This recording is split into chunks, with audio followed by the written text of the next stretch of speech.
एक पेन लिखने वाला, वो सोने का है, चांदी का है, पेन लकड़ी का है, प्लास्टिक का है। एक पेन, एक कलम,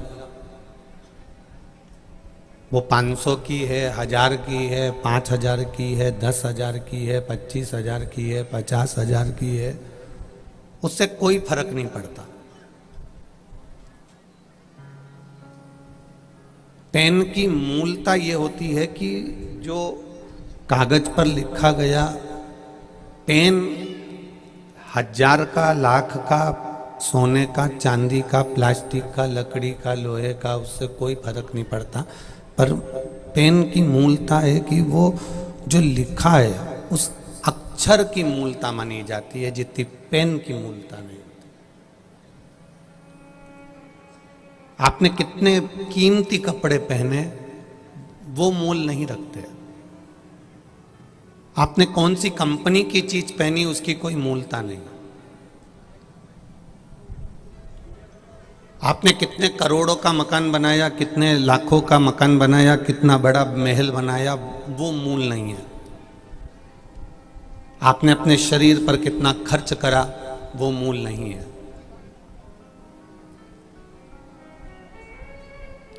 मूल है मकान कितना बड़ा बनाया, उससे कोई मतलब नहीं, पर उस मकान में भजन कितना होता है, शरीर पे कितने के जेवर पहने, कितने के कपड़े पहने, वो मूल नहीं है। पर इस शरीर से कितनी जनमानस की सेवा होती है।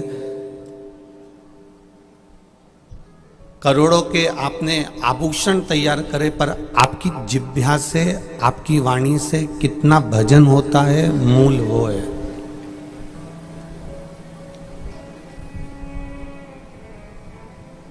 हम भजन कितना कर रहे हैं, हम स्मरण कितना कर रहे हैं, हम मंत्र जाप कितना कर रहे हैं, हम नाम जाप कितना कर रहे हैं, हम कीर्तन कितना कर रहे हैं, भगवत नाम कितना जप रहे हैं, हम भगवत भजन कितना कर रहे हैं, मूल वो है।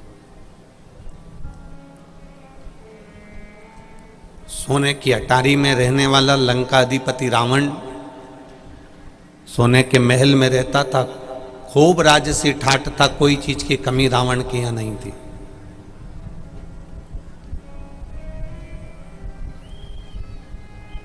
पर भजन भी कब करता, भजन भी कब धारण करता था, जब कहीं किसी पर आक्रमण करना हो या कुछ प्राप्त करना हो, तब भगवान की, शंकर भगवान की शरणागति ग्रहण करता था।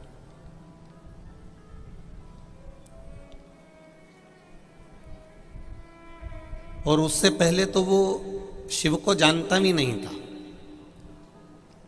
वो तो जब उसने अपने भाई पर आक्रमण करा, पुष्पक विमान उसने ले लिया, और उस विमान को लेने के बाद में जब वो चला और लेकर जब कैलाश पर्वत के ऊपर से जा रहा था, और जाते समय कैलाश पर्वत के ऊपर वाहन रुक गया, वो विमान रुक गया।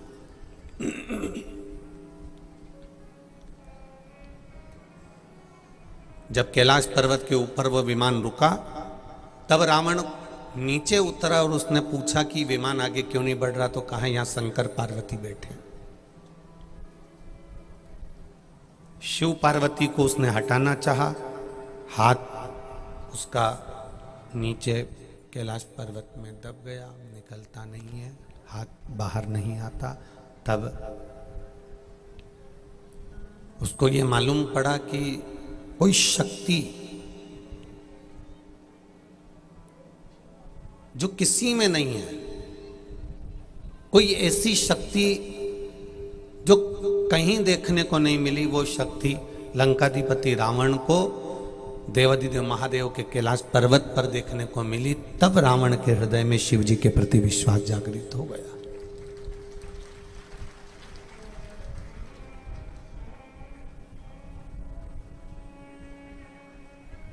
रावण के हृदय में तब विश्वास जागृत हुआ, और रावण के हृदय में तब विश्वास जागृत हुआ, तब रावण ने ये विचार कर लिया, तब रावण ने ये भरोसा रख लिया कि अब मैं शिव की आराधना करूंगा, अब मैं शंकर भगवान की आराधना करूंगा, अब मैं शिव तत्व को जानने का प्रयास करूंगा।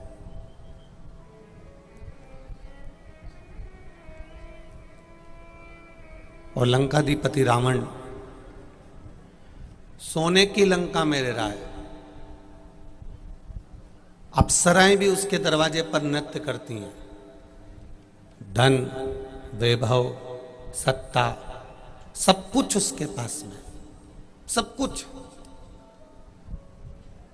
पर प्रभु का भजन उसके पास में नहीं है। आप सोने की अटारी बना लो, बड़ा सारा महल बना लो, खूब सुंदर कपड़े पहन लो, खूब सुंदर आभूषण बनवा लो, पर आपके हृदय में किसी के दुख को देखकर दुखी होना नहीं सीखा। आपके हृदय ने किसी को सुख को देखकर सुखी होना नहीं सीखा। आपके हृदय ने अगर किसी पराये के दर्द को जानना नहीं सीखा, तो फिर सोने की अटारी और सोने का महल और अच्छा कपड़ा किसी काम का नहीं है, वो किसी काम का नहीं।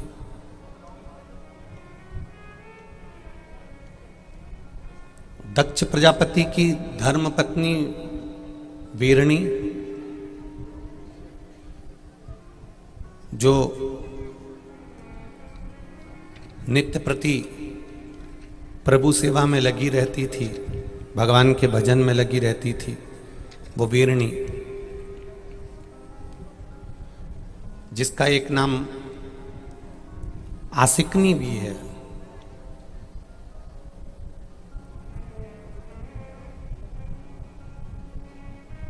कितना तपबल है उसके भीतर,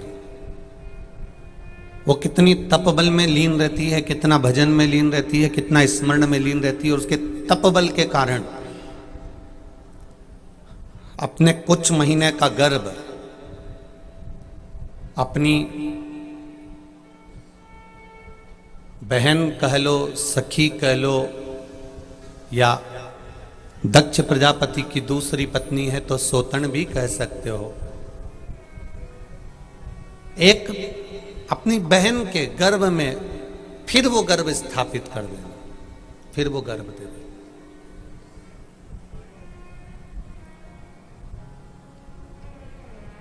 पराये दर्द को जो अपनाए उसे इंसान कहते हैं। वीरणी ने ये विचार कर लिया था कि मेरे गर्भ में जो बच्चा है, और प्रसूति चाहती है कि मेरे गर्भ में भी आद्य शक्ति माँ दुर्गा, माँ भवानी, माँ जगत जननी, माँ जगदम्बा, माँ देवी मेरे भी गर्भ में आकर विराजमान हो। ये उसके भीतर एक उत्साह था।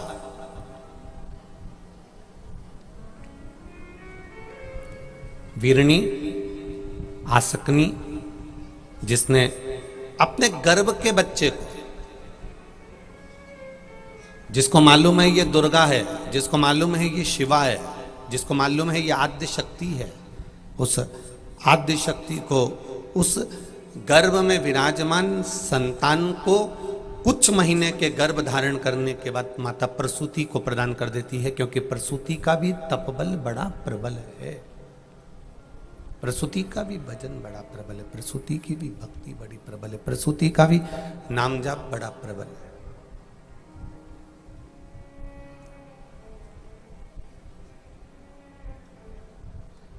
फिर वही बात आई कि सोने की कलम मूल नहीं है, चांदी का पेन मूल नहीं है, मूल है जो अक्षर कागज पर लिखे गए हैं, वो मूल है। आपके पास में करोड़ों का धन, वो मूल नहीं है, पर आप किसी भूखे को भोजन करा रहे हो, किसी प्यासे को पानी पिला रहे हो, मूल वो है।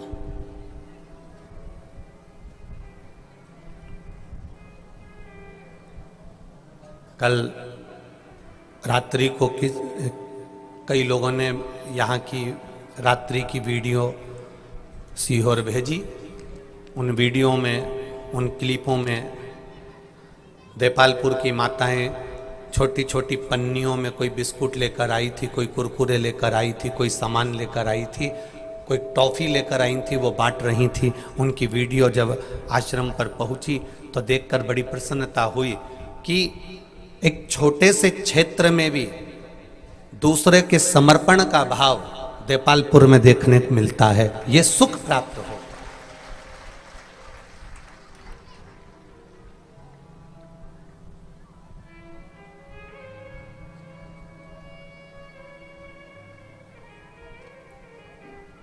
आपका समर्पण ही देखने को मिल रहा है, आपका विश्वास देखने को मिल रहा है।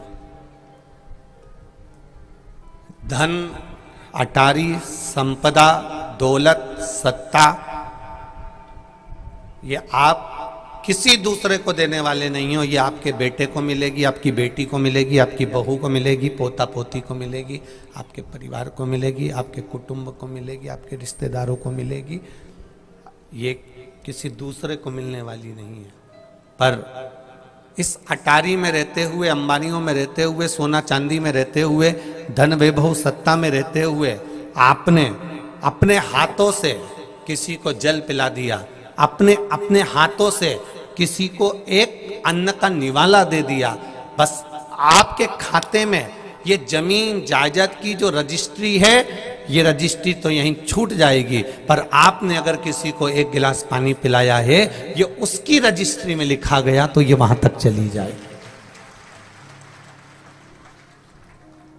ये उसकी रजिस्ट्री में अगर लिखा गया है।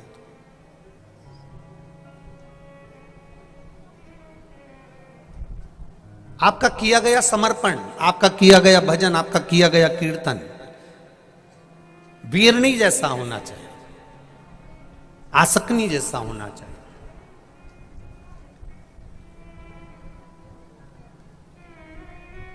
कितनी सुंदर बात कही है शिव पुराण में।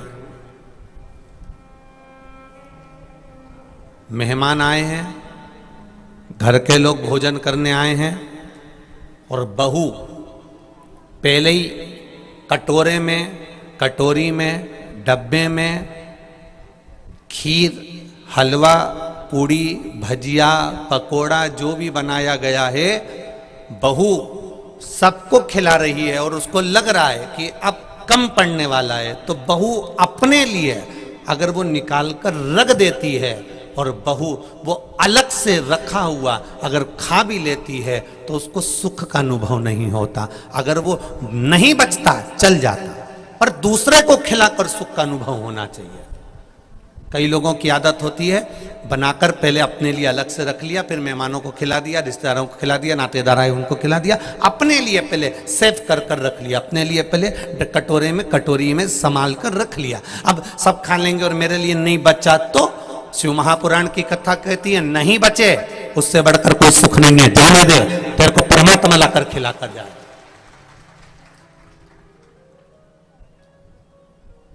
तेरे भीतर ये विश्वास होना चाहिए, तेरे भीतर ये भरोसा होना चाहिए, तेरे भीतर ये दृढ़ता होना चाहिए।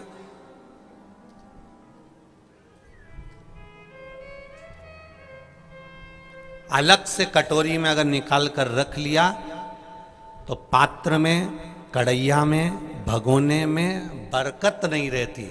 और अगर तू अलग से नहीं निकालती, 100 और आ जाते ना, खाकर भी चले जाते, तो भी उस कढ़ैया में, उस भगोने में थोड़ा तेरे लिए तो बचा ही रह जाता। ये अन्नपूर्णा है, इसको अन्नपूर्णा कहते हैं। अन्नपूर्णा जो बनाता है, अन्नपूर्णा का काम क्या है, अन्नपूर्णा का कर्म क्या है? जो बना रहा है भोजन। अन्नपूर्णा का कार्य है क्या? जो भोजन बना रहा है, जो भोजन बनाने में लीन है, जो भोजन बना रहा है। अन्नपूर्णा का कार्य है कि भोजन बनाने वाले व्यक्ति के लिए, बहू के लिए, बेटी के लिए, माता के लिए, घर के सदस्य के लिए अन्नपूर्णा स्वयं पात्र में इतना रख देती है कि जो भोजन बनाता है उसको अपने आप प्राप्त हो जाता है, उसको अलग से रखने की जरूरत नहीं पड़ती है, उसको अलग से रखने की जरूरत नहीं है। मां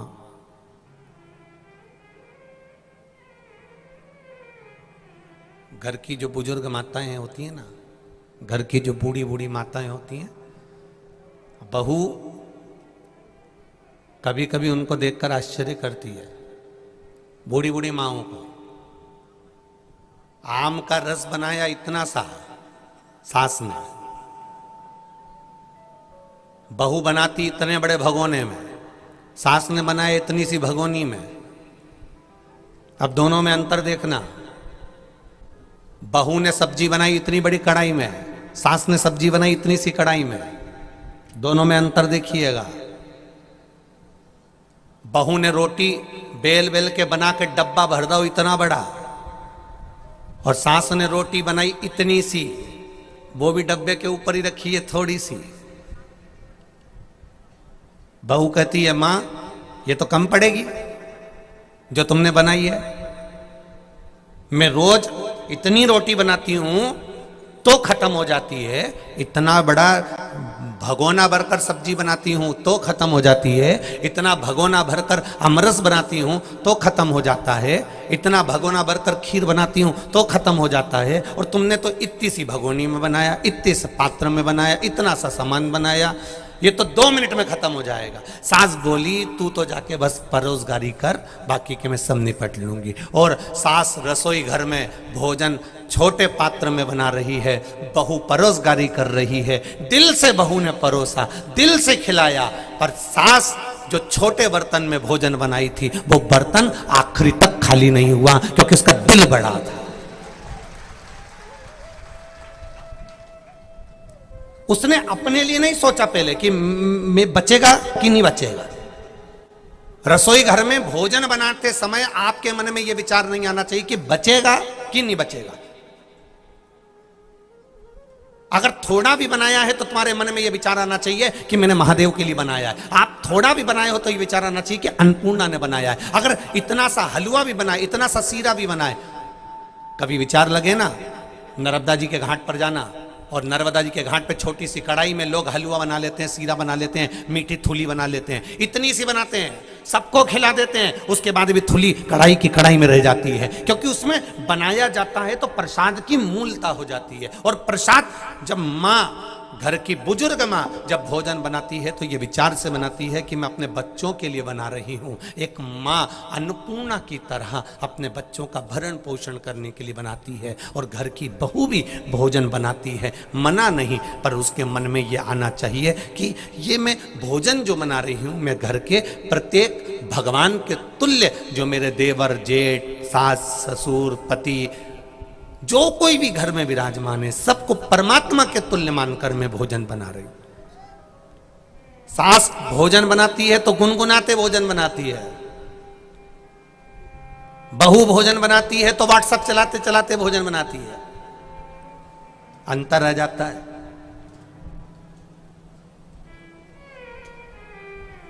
भोजन बनाते बनाते टीवी पर ध्यान है, नाटक पे ध्यान है, सीरियल पर ध्यान है। अगर भोजन बना रही है सास तो वो अपना चित्त, अपना मन, अपनी बुद्धि, अपना दृष्टि भगवान की भक्ति में रखती है। उस भोजन में स्वाद भी बढ़ जाता है, उसका एक आनंद भी बढ़ जाता है, उसका एक सुख भी बढ़ जाता है, उसमें एक रस तत्व बढ़ जाता है।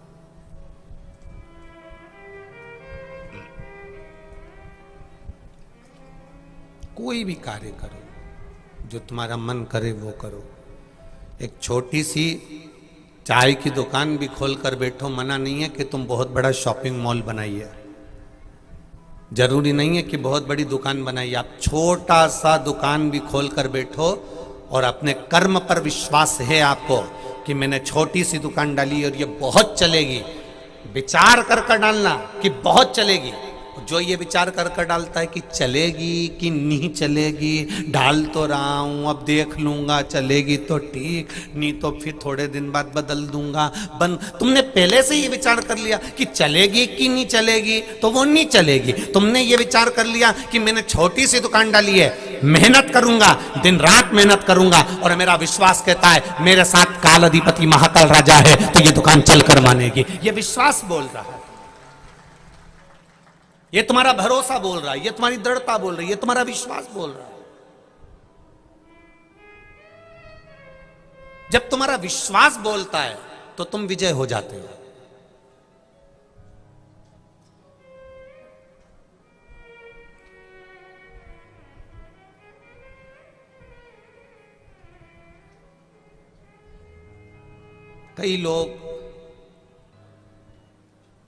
कई लोग छोटा छोटा जब पंचायत का, नगर पालिका का, नगर निगम का छोटा मोटा जब चुनाव आदि कर्म आता है तो उसमें बहुत सारे लोग चुनाव लड़ने के लिए खड़े हो जाते हैं। कहीं कहीं का यही सोच के खड़ा होता है, नहीं जीतेंगे पर अपन इतना वोट तो काट ही देंगे।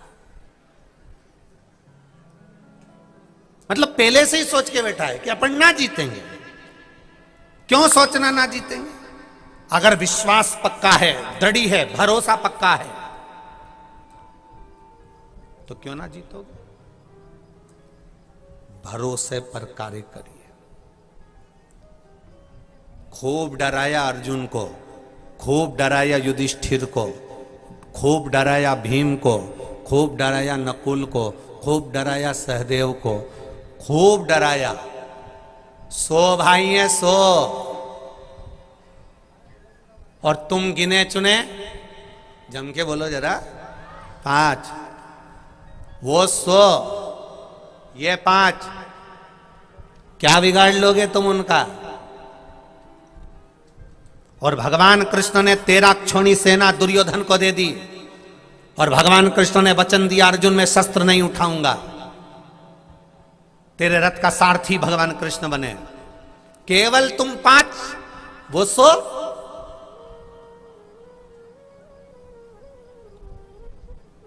अगर कहीं का आज के समय का अर्जुन होता ना तो डर जाता कि बताओ 100 और अपन 5। अपन को नहीं भेड़ना, अपन को इनसे बात ही नहीं करना, अपन को तो झगड़ा करना ही नहीं, उस रास्ते पे जाना ही नहीं, उनके पास तो जाना ही नहीं, ये विचार कर लेते। पर अर्जुन ने, युधिष्ठिर ने, भीम ने, नकुल सहदेव ने, इन सब ने विचार कर लिया वो 100 होंगे, उनके घर के होंगे, हम 5 कम नहीं पड़ेंगे। अगर मर भी गए तो कम से कम 2-4 को मारकर तो मरेंगे। ये विश्वास था इनके लिए, ये दृढ़ता थी इनके लिए।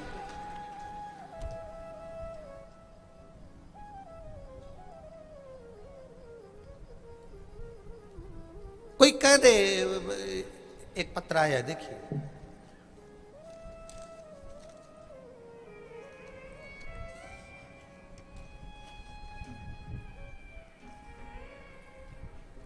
त्रिवेणी गुजर, मोबाइल नंबर ये है, मैं विजयनगर इंदौर से आई हूं। त्रिवेणी गुजर, कहीं बैठी हो तो हाथ हिलाइएगा। त्रिवेणी गुजर, कहीं बैठी हो तो हाथ हिलाइएगा। जहां कहीं बैठी है क्या उधर? अच्छा, हाथ हिला दो एक बार बहन। कैमरे वाले को दिख गया? चैनल वालों को दिखा कि नहीं दिखा? दिख गए? हाँ, एक बार हाथ हिला दो त्रिवेणी जी गुजर। हाँ ठीक है। मैं त्रिवेणी गुजर, मेरा मोबाइल नंबर ये है, इंदौर विजयनगर से आई हूँ। बाबा की कृपा का क्या बखान करूं गुरुदेव, मेरे भोले बाबा की महिमा का मैं क्या गुणगान करूं। बाबा की दया से मेरे बेटा सीए का एग्जाम दे रहा था, बार बार एग्जाम दिया, तकलीफ आई। अब की बार शिव जी पर विश्वास रखकर उसने एग्जाम देना चालू करा। गुरुदेव, कई लोग मेरे बेटे को कह देते थे ये सीए का एग्जाम पास करना, फाइनल एग्जाम से निकलना बहुत कठिन है, इस एग्जाम से निकलना बहुत कठिन है। मेरा बेटा बार बार टूट जाता था, पर बाबा की कृपा देखिए गुरुदेव, बाबा की करुणा। हम सीहोर गए, कुबरेश्वर धाम पर हमने विनती करी, बाबा से निवेदन करा, और निवेदन कर कर हम वहां से बस विनय कर कर आए और बेटे से कहा जितने भी एग्जाम दे पढ़ाई दिल से करना। सीहोर वाला महाराज कहता है पढ़ना दिल से, खूब मेहनत करना, और एग्जाम देने जाए तो एक बेलपत्री के बीच वाले पत्ते पर शहद लगाकर फिर जाना। मैंने मेरे बेटे से कहा, उसने जितने एग्जाम दिए सब में बीच वाले पत्ते पर शहद लगाकर शिव जी को चढ़ाकर एग्जाम देने गया, और बाबा की कृपा देखिए गुरुदेव, बाबा की कृपा से मेरा बेटा सीए के फाइनल एग्जाम में पास हो गया। और पास तो हुआ गुरुदेव, बाबा ने ऐसी कृपा कर दी कि अहमदाबाद के गुजरात में मेरे बेटे को अच्छी नौकरी भी मिल गई। इसलिए मैं यहां दंडवत करने के लिए आई। शिव तत्व है, बैठिए बहन, हर हर, ये शिव तत्व है। डराने वाले आपको डराएंगे, ये आपके बस का नहीं है, आप ये नहीं कर सकते।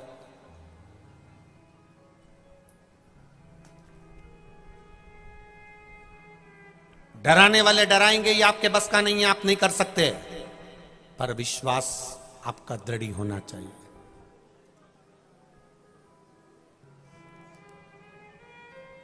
कई लोग कहेंगे आपके बस का नहीं है, क्यों कर रहे हो? कैलाश पटेल जी, कोकड़ी छत्तीसगढ़ में एक साहू, क्या नाम था उसका, वेणु शंकर साहू, उस बच्चे ने, उसकी पत्नी सरकारी स्कूल में टीचर है और वो खुद भी काम करता है। इतना धन पन पैसा, इतना दौलत नहीं।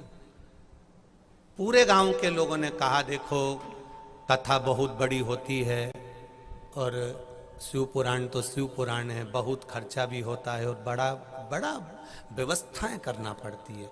वेणुशंकर, तुमने अगर कथा ले भी ली है तो तुम कथा कैंसिल कर दो, व्यवस्था नहीं हो सकती।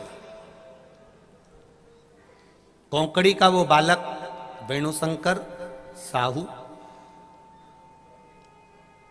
कैलाश पटेल जी, उसने संकल्प ले लिया था कि जो होगा देखा जाएगा। और जब कथा प्रारंभ हुई, पूरा नगर, पूरा कोकड़ी क्षेत्र के आसपास के 50 गांव उस वेणुशंकर के साथ में खड़े हुए थे, कदम से कदम मिलाकर। शिव तत्व होता। एक बच्चा पढ़ाई करने जा रहा है और उसको लोग डरा दें, सीए मत करना, इसकी एग्जाम मत देना, इसमें तो कोई पास होता ही नहीं है, काहे को फॉर्म भर रहे हो, ये तो फालतू की बात है, रिजल्ट तो आता ही नहीं है, सही से रेलवे का फॉर्म भर दिया, ये तो पास हो गए ही नहीं। लोग डराने का काम करेंगे, पर आपका विश्वास, आपकी दृढ़ता, आपका भरोसा अगर पक्का है, आप निकल जाओ।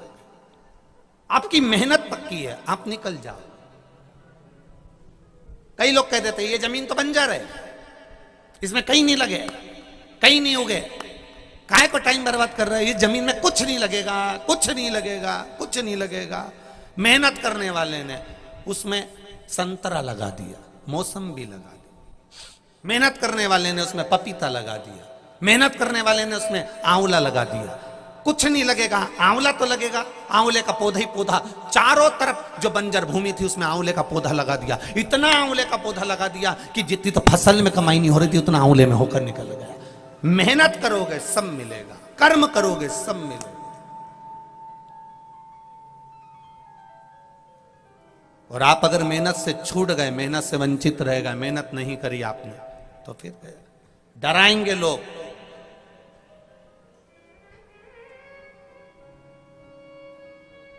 इतनी बड़ी कथा, इतना बड़ा मकान, इतनी बड़ी शादी, ऐसा मत करो, ये मत करो, वो मत करो, डराएंगे। पर आपका संकल्प पक्का है और आपने अगर शिव को अपना मान लिया है, भगवान शंकर को अपना जान लिया है, शिव को अपना मानने का प्रयास कर लिया है, तो निश्चित है कि आप उस जगह पर विजय प्राप्त करोगे। ये निश्चितता है आपकी, निश्चितता। एक पत्र देखिए,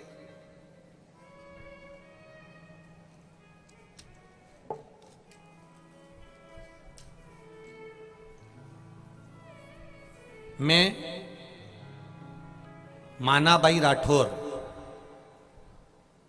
गंगा जल खेड़ी, तहसील देपालपुर, जिला इंदौर की रहने वाली हूं। कहीं बैठी हो तो हाथ हिलाइएगा। कहीं बैठी हो? मैं मानाबाई राठौर, कहीं बैठी हो तो हाथ हिलाइएगा। मानाबाई राठौर पीछे बैठी हैं क्या?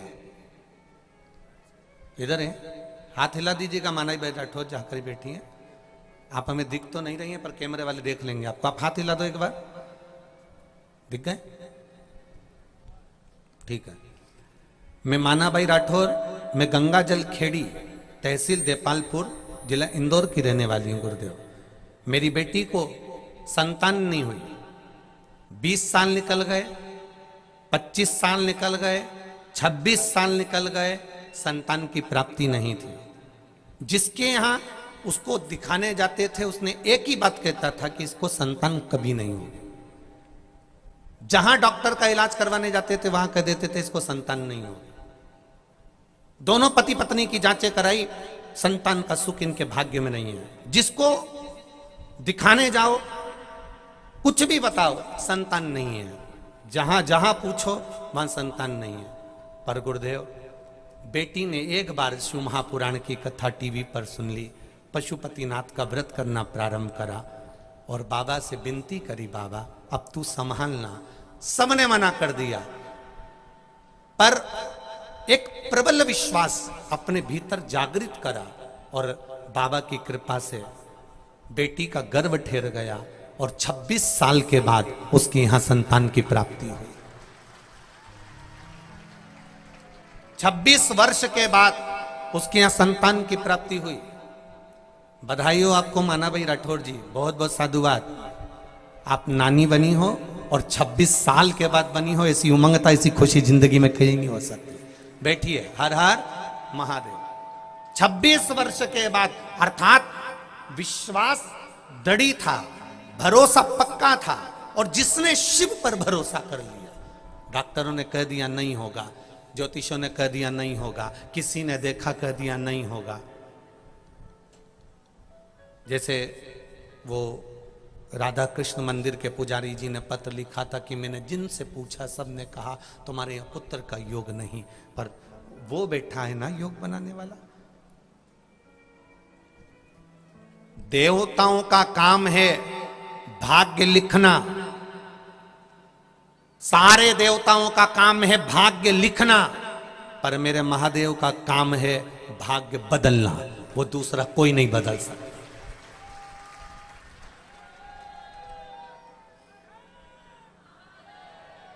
देवताओं का काम भाग्य लिखने का होता है और महादेव का काम भाग्य बदलने का है।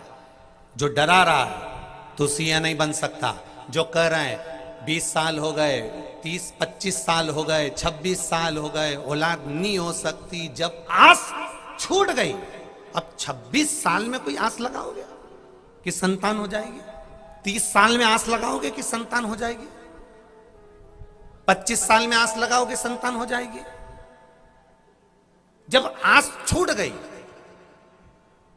आस समाप्त हो गई, तब आस दुनिया वालों से टूट जाए तो फिर वो कैलाश वाले से आस लगाकर बैठ जाना सफलता दे देता है। सफलता दे। मैंने तेरे ही भरोसे बाबा, तेरे ही भरोसे हवा बिच उड़ती जावांगी, बाबा डोर हटो छठी नामे कठी जावांगी। भोले मैं तेरी पतंग, शंभू मैं तेरी पतंग, हवा बिच उड़ती जावांगी, बाबा डोर हटो छठी राम कटी जावांगी। अर्जुन को भी डराया, युधिष्ठिर को भी डराया, नकुल, सहदेव, भीम, सबको डराया कि ये सो हैं। एक नौकरी का फॉर्म व्यक्ति भरता है और उसको डराना लोग चालू कर देते हैं, बहुत कठिन एग्जाम है, आजकल का माहौल इतना गंदा चल रहा है, सब अपने अपने वालों की नौकरी लगा रहे, तेरी लगी नहीं सकती। आधा तो व्यक्ति वहीं टूट गया।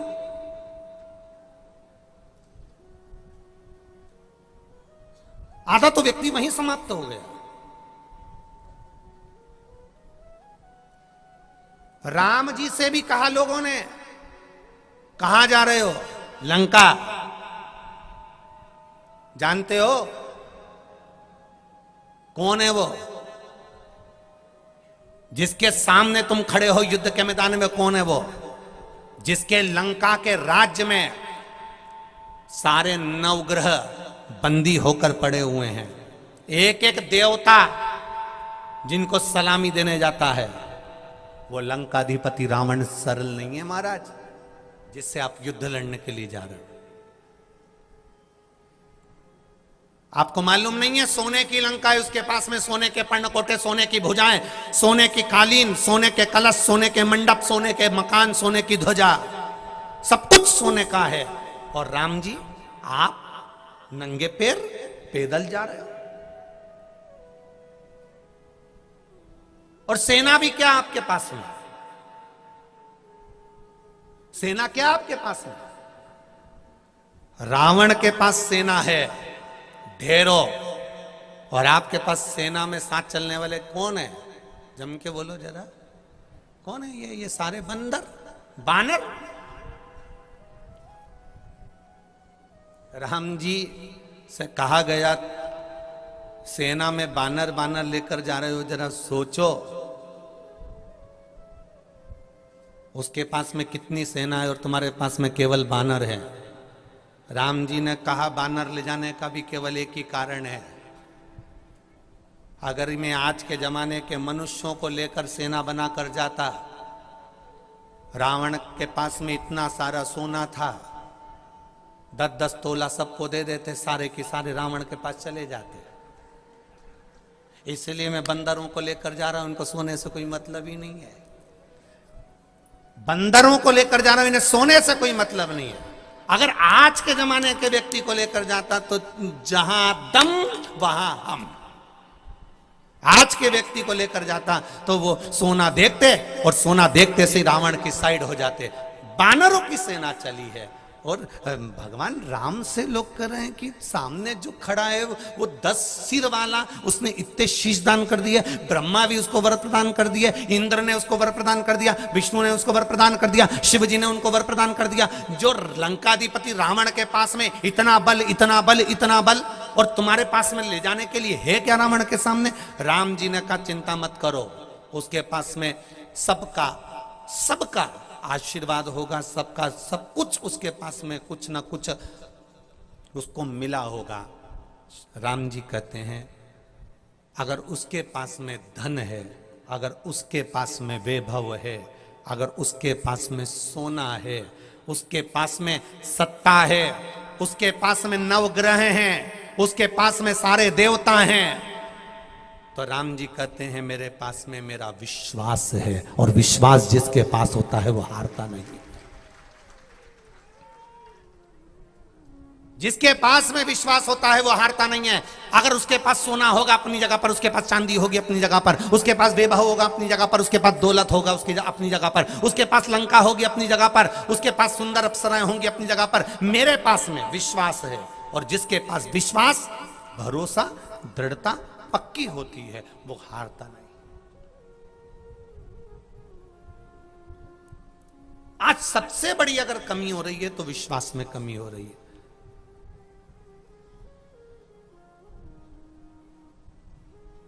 संतान नहीं हुई 2-3 साल 4 साल, 2-4 साल संतान नहीं हुई, विश्वास टूट गया। अब तो हमारे यहां औलाद होगी नहीं, अब हमारे यहां संतान होगी नहीं। एक बार दुकान खोली नहीं चली, दूसरी बार दुकान खोले तो अब हो ही नहीं सकता, मैं कितनी दुकान डालूं, 2 बार डाल के देख ली, अच्छी नहीं चले, हर बार फसल बिगड़ रही है, मैं तो हर बार करके देख लिया, हमारी तो किस्मत ही बुरी है। कई लोग कहते हैं हमारी तो किस्मत ही बुरी है, हमारा तो भाग्य बुरा है। शिव महापुराण में पार्वती जी ने भी शंकर भगवान से कहा था, भोलेनाथ कई लोग पृथ्वी पर अपने भाग्य को कोसते हैं, अपनी किस्मत को कोसते हैं, सत्य बताओ भोलेनाथ जी, क्या सही में इनकी किस्मत बुरी है, इनका भाग्य बुरा है? शिव जी कहते हैं सुन पार्वती, पृथ्वी पर मैं जन्म ही उसको देता हूं जिसकी किस्मत प्रबल होती है, जिसका भाग्य प्रबल होता है।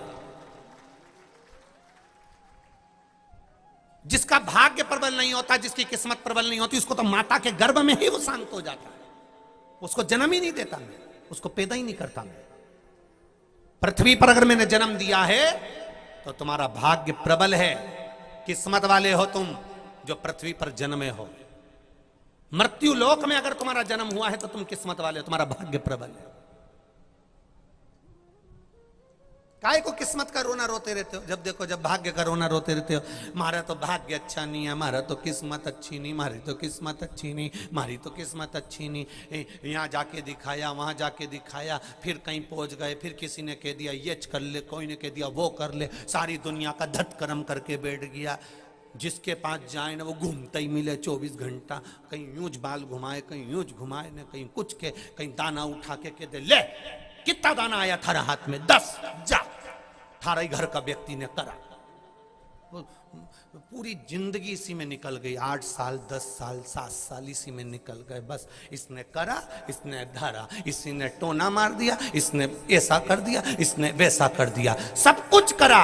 अब एक बार इस कली काल में, अभी तक को लोग कह रहे थे इसने ये कर दिया, उसने वो कर दिया, अब सब कुछ छोड़ो, अब एक काम करो, एक लोटा जल शिव जी को चढ़ाना चालू करो, अब उसको पकड़ लो तो पार कर देगा, ये निश्चित है। अब वो पार कर देगा निश्चित। हम कब तक भटकेंगे, हम कब तक भ्रम में जिएंगे, हम कब तक भटकते रहेंगे, कब तक भटकेंगे?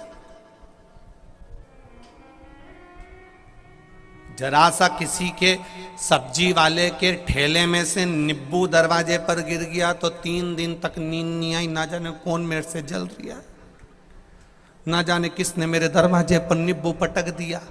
उस सब्जी वाले से पूछो, बेचारे का 5 रुपए का नुकसान हो गया, एक नींबू उसका गिर गया।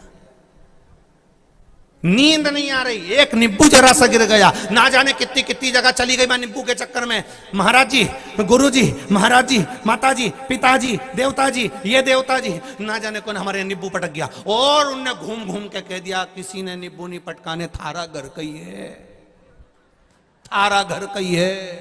अब मालूम पड़े घर में 3 दिन पहले देवरानी से थोड़ा सा बात विवाद हो गया था, तो मन में आ गया देवरानी ने कुछ करवाया है। अब वो देवरानी इसको ऐसी खार में जैसी लगने लगी।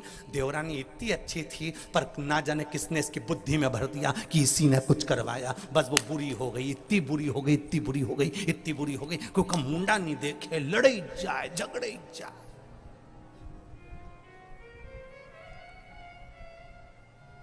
देवी देवता कभी घर तोड़ने की बात नहीं करते हैं।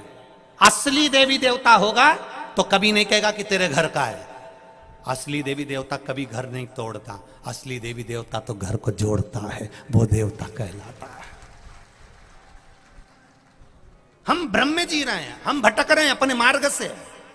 किसी ने कह दिया भूत लग गया, किसी ने कह दिया पलीत लग गया, किसी ने कह दिया ये लग गया, किसी ने कह दिया वो लग गया। आज तक ऐसा नहीं मिला कि कई कई इनके ये देवता आ गया, उनके वो देवता आ गया, उनके वो देवता आ गया, सब ने किया। आज तक ऐसा कहीं का नहीं मिला कि इसके शंकर जी आ गया। और एक बार कहीं का कह देना कि इसके शंकर जी आ गया तो हम भी तैयारी करके बैठे, कटोरे में जहर ले जाके दे देंगे, पी के बता। ये क्या शंकर जी आया तो तू जहर पी के बता। उतनी देर में तो शंकर जी गायब।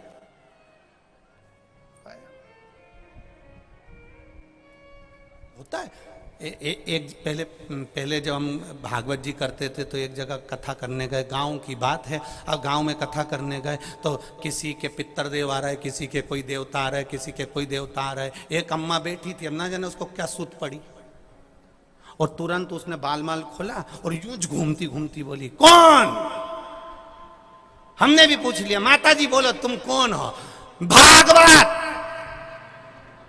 हमने कहा ये बची थी आने से। सबने उनके पांव पड़े, भागवत माता आ गई, भागवत माता आ गई। अब हम भी उठकर जाने लगे तो गांव के लोग बोलने लगे महाराज जी तुम कहाँ जा रहे हो। हाँ, हमने कहा जब भागवत माता खुद ही आ गई तो आगे के अध्याय वो बाज देगी। अब हम भी बाज कर क्या करेंगे, जब वो आई गई है तो आगे की कथा वो बाजेगी। इतना में तो भागवत जी चली गई, भागवत गई।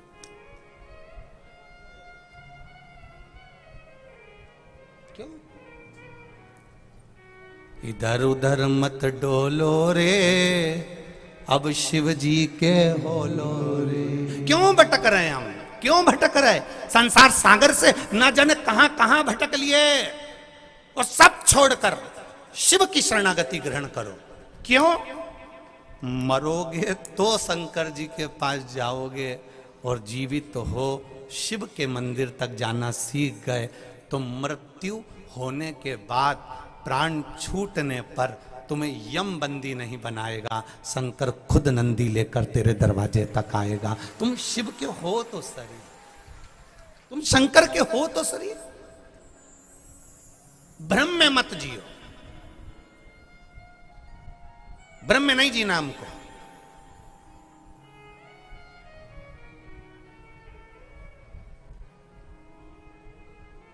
शिव महापुराण की कथा, और फिर आपको कहेंगे इस शिव महापुराण की कथा में ना तो बेल मिलती, ना भभूति मिलती, ना कोई तंत्र होता, ना कोई मंत्र होता।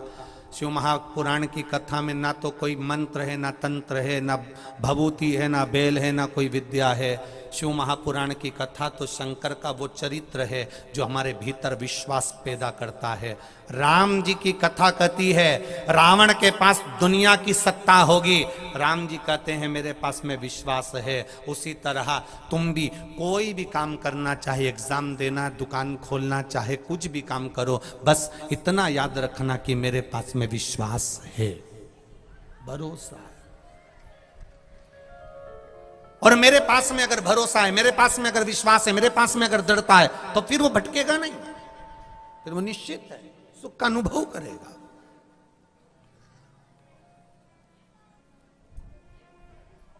शंभु शरणे पड़ी मांगू घड़ी रे घड़ी, दुख काटो दया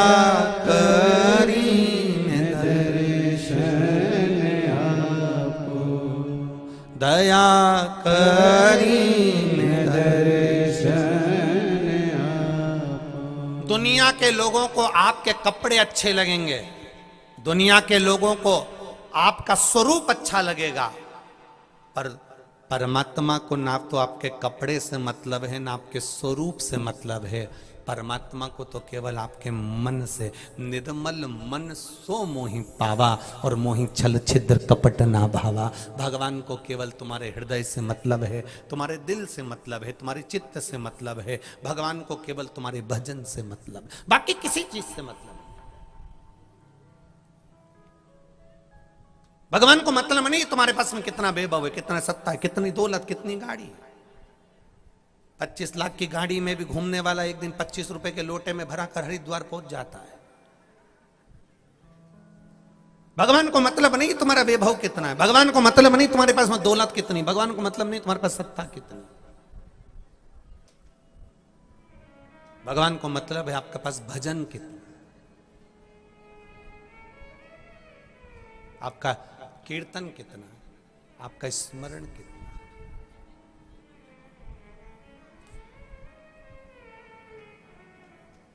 वीरणी, आसक्ति। प्रसूति ने कहा वीरणी से, दीदी आप दक्ष प्रजापति की पहली पत्नी हो। दक्ष प्रजापति आपको बहुत स्नेह करते हैं, प्रेम करते हैं। आपके गर्भ में जो संतान है वो आद्य शक्ति मां शिवा है, दुर्गा है। पर दीदी मेरा मन करता है, आपने 10,000 पुत्रों को जन्म दिया, आपने 60 कन्याओं को जन्म दिया। प्रसूति कहती है मैंने भी कई कन्याओं को जन्म दिया, पर वीरणी एक कन्या मेरे भी गर्भ से ऐसी हो जाए जो मेरा जीवन सार्थक कर जाए। माता पिता का जीवन जब सार्थक होता है जब वो घर में जो बच्चे जन्म लेते हैं वो सही मार्ग पर निकल जाए। घर में जन्म लेने वाले बच्चे सत मार्ग पर निकल जाए, तब समझो कि जीवन की सार्थकता।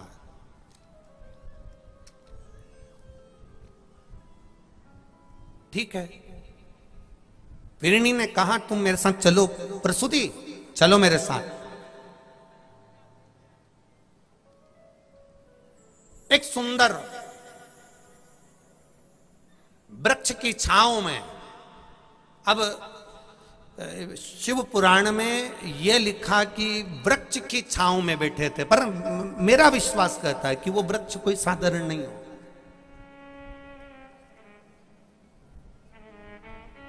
कोई देवतुल्य वृक्ष होगा, पीपल हो, वट हो, बेलपत्र का हो, शमी का हो, आंवले का हो, कोई देवतुल्य वृक्ष हो सकता है। कदम्ब का हो, कोई देवतुल्य वृक्ष हो सकता है। तो यहां लिखा कि एक वृक्ष की छांव में दोनों बैठ गए।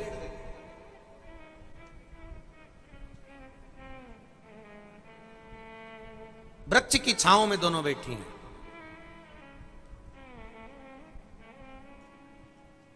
और अखंड सौभाग्य की कामना करने वाली, अखंड सौभाग्य रखने वाली वीरणी और प्रसूति वृक्ष की छांव में बैठकर उस वृक्ष की छांव में गर्भ का आदान प्रदान कर रही हैं। ये मेरा संतान जब तप बलता है, बढ़ता है, साधना बढ़ती है, जब भगवान पर विश्वास बढ़ जाता है, भरोसा बढ़ जाता है, सब कुछ प्राप्त हो सकता है।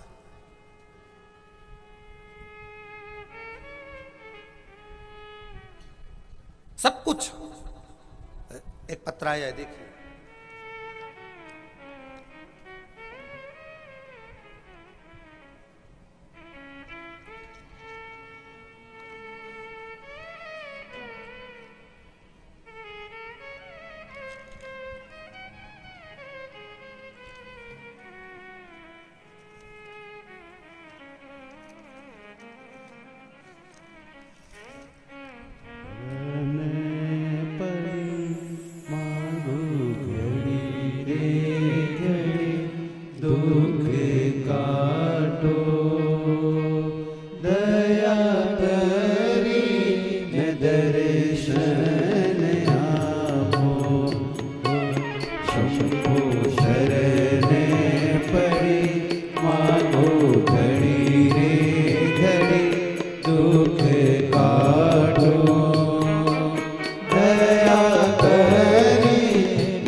दीपिका ग्राम बामोरा जिला उज्जैन से आई हूं। कहीं बैठी हो दीपिका जी तो हाथ हिलाइएगा।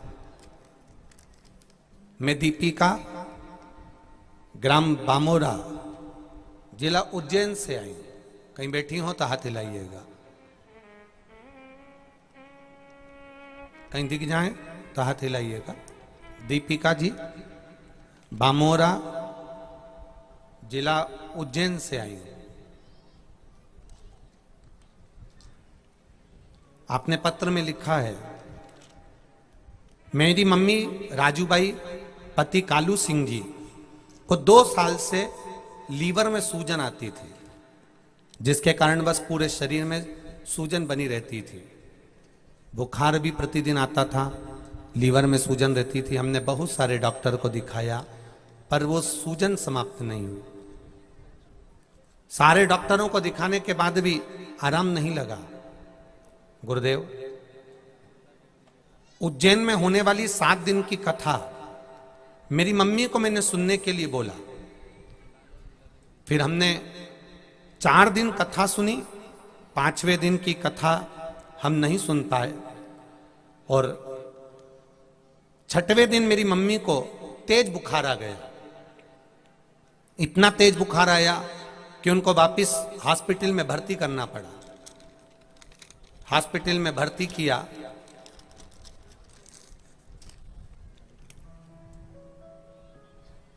और जब हॉस्पिटल में भर्ती किया तब डॉक्टर ने फिर पुनः चेकअप करना प्रारंभ करा।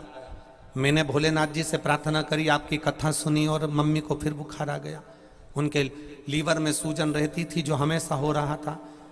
डॉक्टर ने बुखार आने पर जब उनकी चेकअप करना प्रारंभ करा तो गुरुदेव केवल 4 दिन की कथा सुनी थी और बाबा की कृपा से बुखार जो आया, डॉक्टर को हमारी मम्मी दिखाने नहीं जाती, पर डॉक्टर ने जब चेकअप करना प्रारंभ करा तो उनके लीवर की पूरी सूजन समाप्त हो चुकी थी। यह शिव तत्व,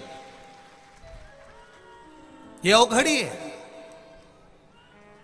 अब केवल 4 दिन की कथा को श्रवण कर लेना केवल पंडाल में बैठकर, और वो भी ऐसी अवस्था में, ऐसी स्थिति में जहां डॉक्टर भी कहे कि ये लीवर की सूजन और पूरे शरीर की सूजन, ये विश्वास वाली बात है, दृढ़ता वाली बात, आपका भरोसा, आपका विश्वास। और जितनी भी माताएं, जितने भी भाई लोग, जितनी भी जीजियां, जितने भी जीजा होन, जितने बच्चे बुजुर्ग इस कथा के पंडाल में बैठकर कथा सुन रहे हैं, जितने टीवी पर कथा सुन रहे हैं, जितने मोबाइल पर कथा सुन रहे हैं, उनसे एक ही बात कहना चाहूंगा, शिव महापुराण की कथा तुम रोज टीवी पर सुनो, पर विश्वास के साथ सुनना और भरोसे के साथ सुनोगे तो तुम्हें पंडाल में भी आने की जरूरत नहीं पड़ेगी, वो तुम्हारा वहीं पर भंडार भर देगा। ऐसी कृपा उसकी है। इतना भरोसा अपने भगवान शिव पर होना चाहिए, इतना विश्वास शिव पर होना चाहिए, इतना विश्वास होना चाहिए।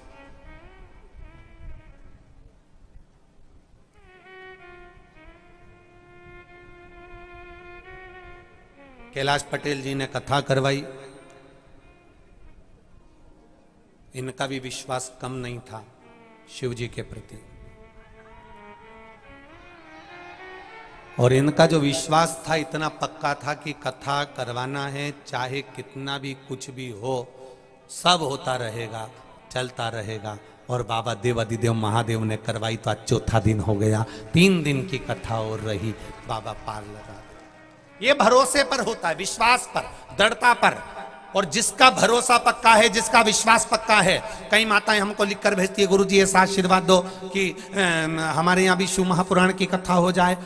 तो हम आपसे निवेदन करेंगे, आशीर्वाद देने के लिए हम नहीं हैं, हमने कोई इतना बड़ा पुण्य नहीं कर दिया कि हम आपको आशीर्वाद दे दें।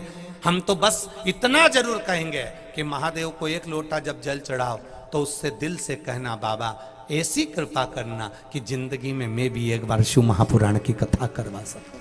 उससे कहो, हमारे कहने से कुछ नहीं होगा। हम कोई बहुत ऊपर से टपके हुए महाराज नहीं है कि हम सब कुछ जानते होंगे और तुमको बता देंगे। ना ना ना, हमारे बस का नहीं है दादा। हम अपना ही भाग्य नहीं देख कर रहा है कि आगे होना क्या। एक कदम किसने देखा कि अगला कदम किसका कैसा है। हमारे पास में वो कुछ भी नहीं है कि हम आपको दे सकें। हम तो केवल इतना दे सकते हैं कि भगवान का भजन करो, श्री शिवाय नमस्तुभ्यम जपो, शिव महापुराण की कथा सुनो, शंकर भगवान का भजन। भगवान राम जी ने सेतु बांधते समय रामेश्वर धाम की स्थापना करी। भगवान कृष्ण के यहाँ 16,108 रानियां थीं, एक भी औलाद भगवान कृष्ण के यहाँ नहीं हुई, संतान नहीं हुई। तब गर्गाचार्य बाबा को बुलाकर पूछा कि मेरे यहाँ संतान नहीं, 16,108 मेरी रानियां हैं पर बच्चा नहीं, संतान नहीं। तब गर्गाचार्य बाबा ने कहा, एक एक रानी के साथ बैठकर शंकर भगवान का अभिषेक करो। एक एक रानी के साथ 11 दिन तक भगवान कृष्ण बैठकर शंकर जी का अभिषेक करते थे। एक एक रानी के साथ 11 दिन तक बैठकर भगवान कृष्ण ने शिव जी का अभिषेक करा। शंकर भगवान प्रसन्न हो गए, सामने आकर प्रकट हो गए। ए भगवान कृष्ण, ए कन्हैया, ए कृष्ण, तुमने मेरा अभिषेक करा है, मांगो तुम्हें क्या चाहिए। कृष्ण कहते हैं मेरे यहाँ संतान नहीं, 16,108 मेरी रानियां, मुझे औलाद नहीं है। भगवान कहते हैं क्यों चिंता करते हो कृष्ण, तुम्हारी रानी के साथ तुमने बैठकर 11 दिन तक अभिषेक करा है, मैं तुम्हें वर प्रदान करता हूं। एक एक रानी से तुम्हें 11 संतान होगी।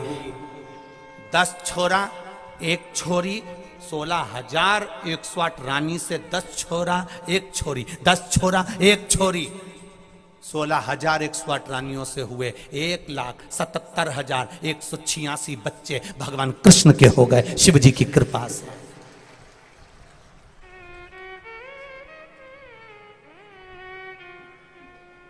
भगवान कृष्ण ने शंकर जी की आराधना करी, भगवान राम जब रावण पर आक्रमण करने जा रहे हैं, लंका पर आक्रमण करने जा रहे हैं, हर तरह से जब लगने लगा कैसे सीता जी को प्राप्त करेंगे, तब रामेश्वर धाम की स्थापना करी। राम जी का बालू का शिवलिंग बनाया, उसका अभिषेक, उसका पूजन करा, और पूजन करा तो शिव जी प्रकट हो गए। शंकर भगवान प्रकट होकर बोले, राम जी क्या चाहिए? बस तैयारी करना है, पार करना है, तो क्यों चिंता करते हो? नल नील है ना, पत्थर लिखो राम तेरवा, राह दे दी। राम जी कहीं अटके तो शिव जी को भजा है, भगवान कृष्ण कहीं अटके तो शिव जी को भजा है। जितने जितने अवतार भगवान के हुए, उन्होंने शिव का स्मरण किया है।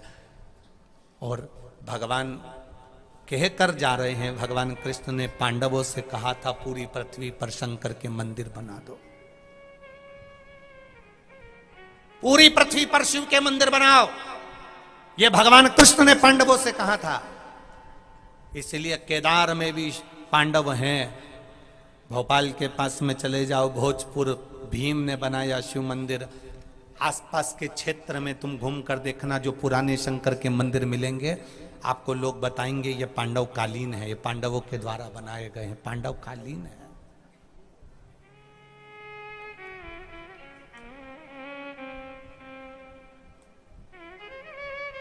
जिस कॉलोनी में, जिस बिल्डिंग में, जिस सोसाइटी में, जिस मोहल्ले में, जिस क्षेत्र में शंकर भगवान का शिवलिंग नहीं होता, उस क्षेत्र का कभी विकास नहीं होता। शिवलिंग का होना जरूरी है। एक छोटी सी तुम्हारी कॉलोनी है, उसमें शंकर का शिवलिंग होना जरूरी है। एक छोटी सी तुम्हारी सोसाइटी है, उसमें शंकर का शिवलिंग होना जरूरी है। एक छोटी सी कॉलोनी है, उसमें शंकर का शिवलिंग होना जरूरी है। घर के अंदर छोटा सा नर्मदेश्वर होना जरूरी है। भले पीतल का शिवलिंग हो, तांबे का हो, पत्थर का हो, चीनी, तुम्हारी मर्जी हो जिसका हो, पर घर में शिवलिंग एक छोटा सा जरूर हो। क्यों हो? क्योंकि हमारे घर में शिवलिंग रहता है तो हमारे घर में अगर कोई दुख भी आता है तो मेरा भोलेनाथ उसको अपने ऊपर झेल लेता है। इसलिए शिवलिंग होना चाहिए।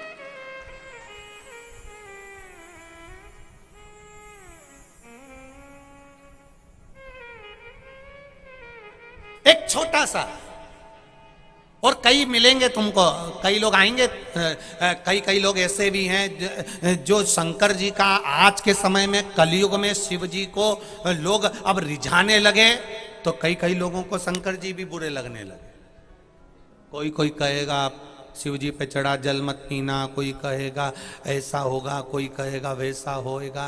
तो एक बात उनसे जरूर कहना, महाराज जी आप कह रहे हो कि शंकर जी का जल पीने से ऐसा होता है, तो शिव महापुराण की विद्येश्वर संहिता में पेज नंबर 75 और 76 में लिखा है कि शंकर भगवान पर चढ़ा हुआ जल पीने से 3 ताप समाप्त हो जाते हैं। नारी शिवलिंग का स्पर्श करती है तो वो कि जितनी बार जन्म लेगी, जितनी बार, अभी भले उसके पूर्व के कर्म के कारण भले उसके साथ कुछ भी हो सकता है, पर आगे के जितने जन्म लेगी वो नारी कभी भी वैधव्य का जीवन नहीं जीती, वो अखंड सौभाग्यवती होती जाती।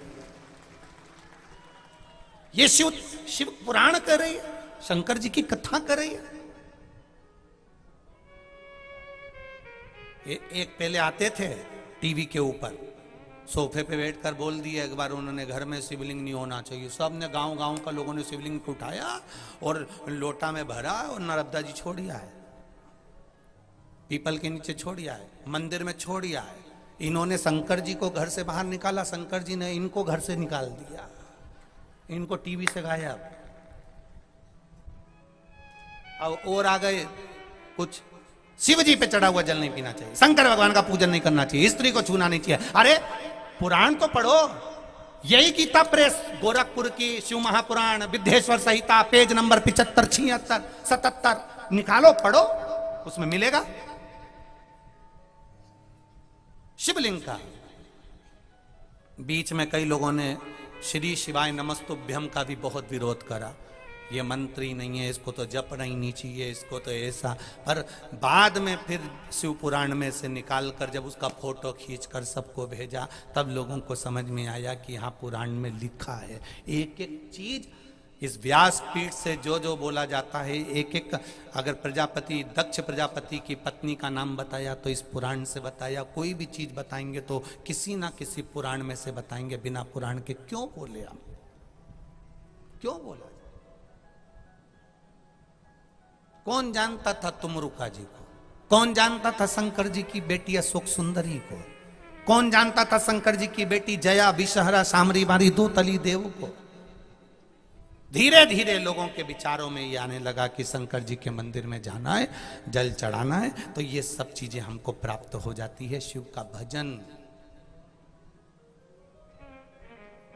भटकाएंगे लोग आपको।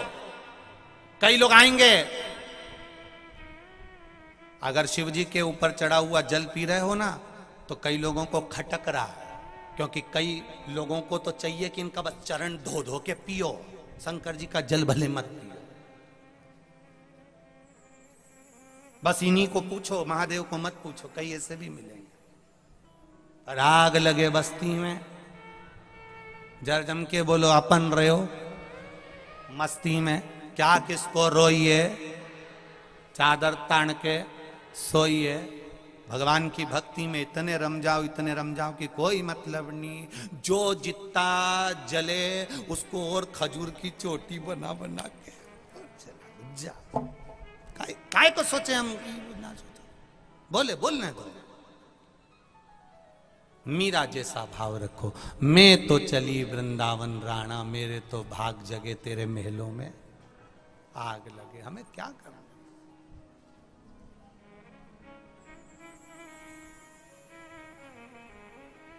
महाराज शिव तत्व कह रहा है, भगवान शंकर का संवाद कर रहा है। जो भाग्य में लिखा है वो प्राप्त होगा, मिलेगा। हमें कर्म की गति के अनुसार हमें भोगना भी पड़ता है, और कर्म की गति के अनुसार हमें फल भी मिलता है। शिव कथा कह रही है, वीरणी ने, आसकनी ने एक वृक्ष की छांव में बैठकर अपने गर्भ को, प्रसूति के गर्भ,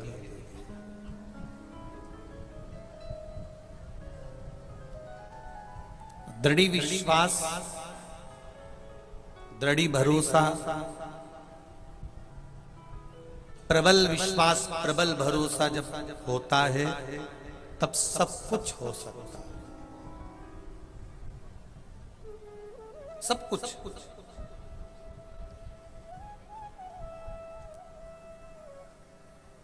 श्री राम जी महाराज ने भरोसा रखा भगवान शिव जी पर, पार उतर गए। भगवान कृष्ण ने भरोसा रखा भगवान शिव जी पर, लाखों संतान की प्राप्ति भी हुई। प्रसूति ने भगवान की जो भक्ति करी थी, उस भक्ति पर भरोसा करा। तो मां देवी आद्य शक्ति, मां शिवा, मां दुर्गा वीरणी के गर्भ से निकलकर प्रसूति के गर्भ में आकर विराजमान हुआ। समय निकला और गर्भ से जो संतान हुई उसका नाम सती हुआ, क्योंकि प्रसूति के गर्भ से प्रकट हुई, माता प्रसूति के यहां से प्रकट हुई, इसलिए सती कहलाई। सती। अब संस्कार अच्छे थे घर के, शिव तत्व को प्राप्त कर लिया।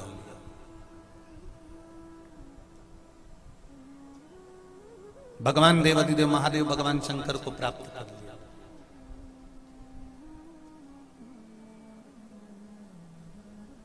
केवल दक्ष प्रजापति की धर्म पत्नी माता प्रसूति ने अपनी बेटी सती को ही संस्कार नहीं दिए। आज भी हॉस्पिटल में जहां बच्चे का जन्म होता है उस कमरे का नाम लिखा होता है प्रसूति कक्ष। कि इस कमरे में, इस कक्ष में, इस रूम में, इस कमरे के अंदर जो भी बच्चा जन्म ले वो संस्कारित हो और सती के जैसे संस्कार उसके भीतर होना चाहिए, जो भगवत भजन में लीन रहे, भगवान की अविरल भक्ति में डूबा।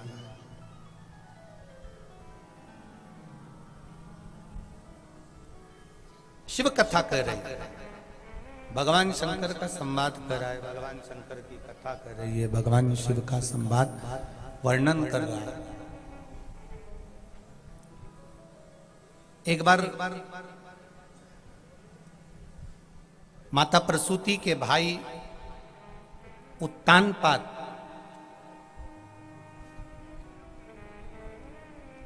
जिनके यहां पर दो धर्म पत्नियां थी, सुनीति और सुरुचि। सुरुचि का बेटा उत्तम और सुनीति का बेटा ध्रुव।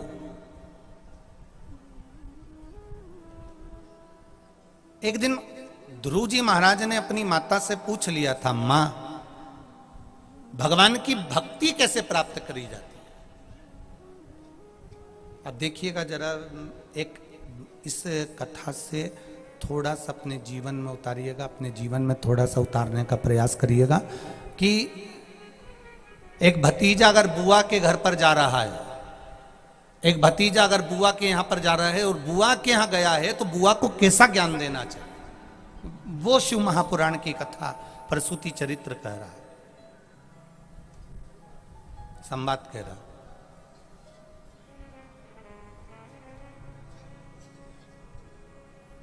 अब एक दिन ध्रुव जी ने अपनी मां सुनीति से पूछ लिया, मां भगवान की अविरल भक्ति कैसे प्राप्त करी जाती है? तो माता सुनीति ने बड़े भाव से कह दिया, पुत्र ध्रुव जी से, 4 साल के ध्रुव जी हो रहे थे, लगभग 3 साढ़े 3 वर्ष के ध्रुव जी होंगे, और उस समय पर ध्रुव जी से कह दिया, ध्रुव सुनो, तुम्हारी जो बुआ है ना प्रसूति, उनके घर में जो बेटी जन्मी है ना सती, वो शिव जी को ब्याही है, शंकर भगवान को ब्याही है, और भगवान शिव जी से उनका विवाह हुआ है। और शंकर भगवान से विवाह करना कोई इतनी सरल बात नहीं है, शिव जी से विवाह करना इतना कोई सरल बात नहीं है, शंकर भगवान से विवाह करना इतना सरल नहीं है। सती मैया ने जरूर अपनी माता प्रसूति के कहने पर भगवान शिव की आराधना करी होगी, भगवान शंकर की आराधना करी होगी, और बिना आराधना के सुख का अनुभव नहीं हो सकता, बिना आराधना के, बिना भक्ति के शिव मिल नहीं सकता, बिना आराधना के भगवान शंकर नहीं मिल सकते, ये निश्चित है। तो तुम एक काम करो, अपनी बुआ के घर जाओ। अब देखिएगा जरा, जहां स्वयं उत्तानपाद अपने पुत्र को सम्मान नहीं दे रहा, उत्तानपाद अपने बेटे को सम्मान नहीं दे रहा, आदर नहीं दे रहा, मां बुआ कैसे आदर दे सकती है? पर 3.5 वर्ष की अवस्था थी ध्रुव जी महाराज की, और प्रसूति के घर पर दक्ष प्रजापति के यहां ध्रुव जी पहुंचे। विष्णु पुराण का बड़ा सुंदर संवाद है ये, और इसी को कुर्म पुराण में और ब्रह्म वेवर्त पुराण में भी बड़ा सुंदर लिखा गया। थोड़ा ध्यान लगाकर सुनोगे तो आनंद की अनुभूति होगी आप लोगों को। 3.5 वर्ष के ध्रुव जी महाराज, और 3.5 वर्ष के ध्रुव जी महाराज अपनी बुआ के घर पर गए, अपनी बुआ जी के यहां पर पहुंचे। 3.5 वर्ष के जब ध्रुव जी महाराज अपनी बुआ के घर पर जाते हैं, अपनी बुआ के घर पर पहुंचते हैं, 3.5 वर्ष के ध्रुव जी महाराज जब बुआ के दरवाजे पर पहुंचे, बुआ के घर पर पहुंचे, दक्ष प्रजापति ने जो देखा ध्रुव जी को, और ध्रुव जी को देखकर तुरंत उनको अंदर प्रवेश लेने से पहले पूछा, ये 3.5 वर्ष का बालक यहाँ कैसे आया, कौन लेकर आया, आखिर ये बालक कौन है? आखिर ये बालक है कौन? कौन है ये? 3.5 वर्ष का बालक है, छोटी सी अवस्था है उसकी, छोटा सा स्वरूप है उसका। कौन लेकर आया इसको? और बालक भी इतना सुंदर, बालक भी इतना मनमोहक। देखा, इतने में बालक ने एक आनंद वचन से कह दिया, मैं माता सुनीति का पुत्र हूं। अभी इनको यह नहीं मालूम कि इनके पिता उत्तानपाद हैं, बस उन्होंने कह दिया मैं सुनीति का पुत्र हूं, मैं माता सुनीति का पुत्र। सुनीति का शब्द सुनते से ही माता प्रसूति के मन में भाव आ गया कि मेरा भाई प्रियव्रत और उत्तानपाद, उत्तानपाद की 2 धर्म पत्नियां हैं, सुनीति और सुरुचि, और सुनीति का पुत्र है ये, तो मेरे घर आया है, मेरा भतीजा आया, मेरे घर आया, मेरा भतीजा। प्रसन्न हो गए।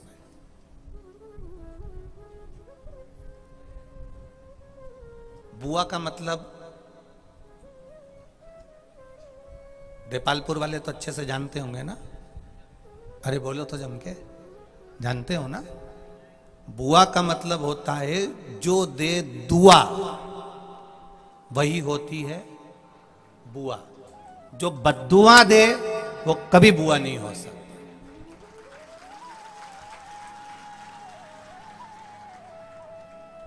जो दुआ दे, तुम्हारी गलती को माफ कर दे, तुमने जो करा उसको भूल कर भी तुम्हें गले से लगा ले, वो बुआ है।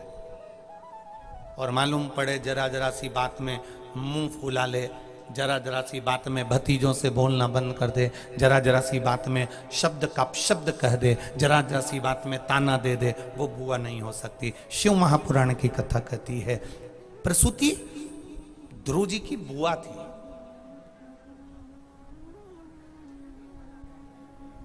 ध्रुव जी आए, उन्होंने बुआ जी के चरणों को नमन करा, प्रणाम करा, दंडवत करा, साष्टांग करा।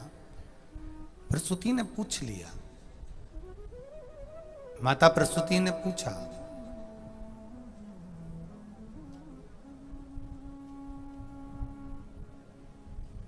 माता प्रसूति पूछ रही है तुम्हारा आने का कारण क्या है, किस लिए आए हो, और कहां है तुम्हारी माता सुनीति? कहा मेरी मां तो वन में रहती है, जंगल में रहती है, और मैं उन्हीं का पुत्र हूं। क्या तुम्हें तुम्हारे पिता का नाम नहीं मालूम? नहीं, मेरी माता ने अभी मेरे पिता का नाम नहीं बताया। बस, अगर पिता का नाम नहीं बताया है आपको, ये लेकर, ये ले लो बेटा और यहाँ रख दो अंदर पूजा में। अगर पिता का नाम नहीं बताया है आपको, पिता का नाम अगर नहीं बताया आपको, तो फिर बुआ का नाम कैसे बता दिया? तो कहा मेरी मां कहती थी कि मैंने मेरी माता से प्रश्न करा था कि भक्ति का बल कैसे बढ़ सकता है, भक्ति कैसे बढ़ सकती है, विश्वास कैसे बढ़ सकता है, दृढ़ता कैसे आ सकती, भक्ति कैसे बढ़ सकती है, विश्वास कैसे बढ़ सकता है, दृढ़ता कैसे बढ़ सकती है? तो मेरी माता ने कहा कि तेरी बुआ की जो पुत्री है सती, वो शंकर भगवान की अविरल भक्ति को प्राप्त करी है, विश्वास के साथ शिव को प्राप्त करा है, इसलिए तुम जाओ और भगवान देवाधिदेव महादेव के उन माता के रूप में प्रसूति से आप जाकर निवेदन करो। तब मैं बुआ जी आपके पास में आया, मैं आपके पास,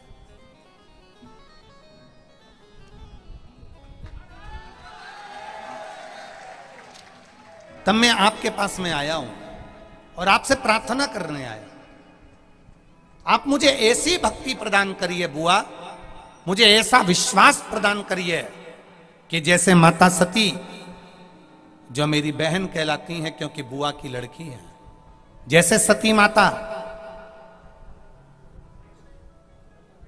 भगवान शिव को प्राप्त कर लेती हैं, ध्रुव जी कहते हैं बुआ मुझे भी ऐसी भक्ति दे दो, सती जैसे शिव को प्राप्त कर लेती हैं, मुझे ऐसी भक्ति दे दो जिससे मैं नारायण को प्राप्त कर लूं। ऐसी अविरल भक्ति मुझे प्रदान कर दीजिए, ऐसी अविरल भक्ति मुझे दे दीजिए।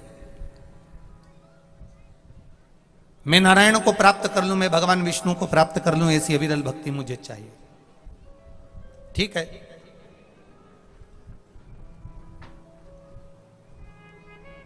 माता प्रसूति सुबह भगवान की आराधना में लग जाती तो ध्रुव जी को भी आसन लगाकर बिठा देती।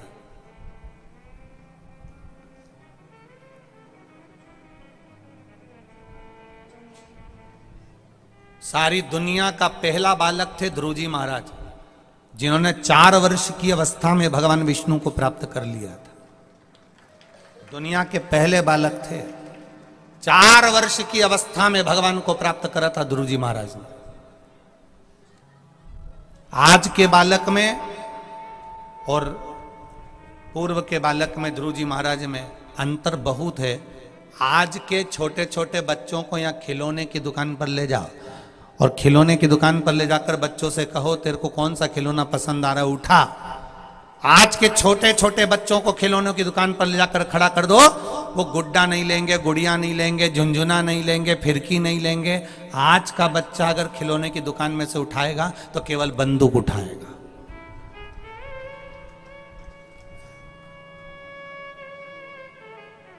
आज के छोटे छोटे बच्चों को खिलौने की दुकान पर ले जाकर रख दो, छोटे छोटे बच्चों को खिलौने की दुकान पर ले जाकर विराजमान कर दो, वो उठाएगा तो बंदूक उठाएगा। ना तो उसको गुड्डा चाहिए, ना गुड़िया चाहिए, ना फिरकी चाहिए, ना झुंझुना चाहिए, उसको कोई खिलौना नहीं चाहिए, उसको चाहिए तो केवल बंदूक।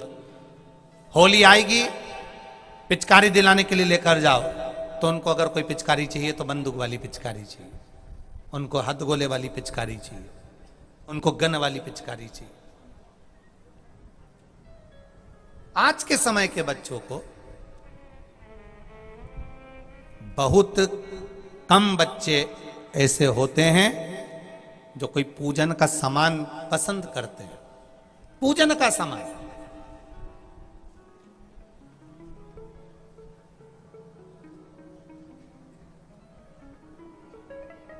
ये तो मेरी माताओं का प्रेम है और मेरी माताओं की करुणा है और मेरी माताओं की वात्सल्यता है। और संपूर्ण देशवासियों के घर में जो छोटे छोटे बच्चे हैं, जिनको घर की माताएं जो ज्ञान दे रही हैं, संस्कार दे रही हैं, मंदिर तक जिन सारे दूसरे धर्म के छोटे छोटे बच्चे उनके धर्म के स्थान पर जाते थे, दूसरे धर्म के बच्चे उनके धर्म के स्थान पर जाते थे, पर हमारे सनातन धर्म के बच्चे kitty party, shopping mall, disco, शादी ब्याह सब में जाना पसंद करते थे, पर मंदिर जाना पसंद नहीं करते थे। पर आज जो कलयुग में शिव युग आया है, घर घर में माताओं ने अपने अपने छोटे छोटे बच्चों को 1 लोटा जल पकड़ाकर मंदिर तक जाना सिखा दिया। छोटे छोटे बच्चे मंदिर तक जा रहे हैं।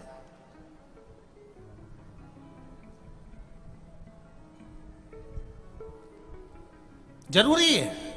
कल भी कथा में कहा था, आज फिर कहते हैं, जिसके घर के बच्चे मंदिर की देहली चढ़ जाते हैं, उस घर का बुजुर्ग व्यक्ति कभी वृद्धाश्रम की देहली नहीं चढ़ता।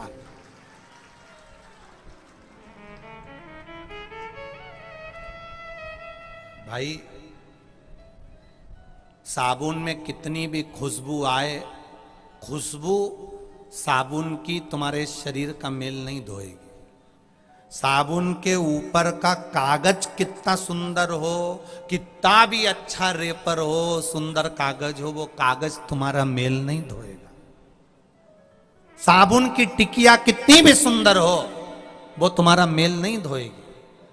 साबुन में कितनी भी खुशबू आए, वो तुम्हारा मेल नहीं धोएगी। साबुन के ऊपर कागज कितना भी सुंदर हो, वो तुम्हारा मेल नहीं धोएगा। साबुन के अंदर जो कास्टिक सोडा होता है, शरीर का मेल वो धोता है, खुशबू नहीं, रेपर नहीं, साबुन के ऊपर का कागज नहीं। अगर मेल धोएगा तो उसमें जो कास्टिक सोडा पड़ा हुआ है वो मेल धोएगा। उसी तरह तुम कितने भी सुंदर हो, तुम कितने भी जोरदार कपड़े पहने हो, तुम्हारी सुंदरता कपड़े से नहीं आती, तुम्हारी सुंदरता तुम्हारे चेहरे से नहीं आती, तुम्हारी सुंदरता तुम्हारे हृदय से, सुविचार से आती है कि तुम्हारा मन कैसा है। तुम्हारा मन कैसा है। कास्टिक सोडा मेल को धो देता है। तुमने कपड़े अच्छे पहन लिए, तुम्हारा रेपर अच्छा है, साबुन की टिकिया पर जो कागज लगा है वो कागज अच्छा है, साबुन की टिकिया पर जो कागज लगा है वो कागज अच्छा है, रेपर अच्छा है, खुशबू अच्छी आ रही है, इत्र लगा लिया, शरीर में से खुशबू आने लगी, तुमने कपड़े बदल लिए, शरीर अच्छा दिखने लगा, हार माला सब कुछ पहन लिया, शरीर अच्छा दिखने लगा। उससे तुम्हारे शरीर की सुंदरता नहीं झलकती, तुम्हारी वाणी से, तुम्हारे निर्मल स्वभाव से, तुम्हारी चित्त से, तुम्हारी वृत्ति से, तुम्हारे मन से तुम्हारी सुंदरता झलकती है।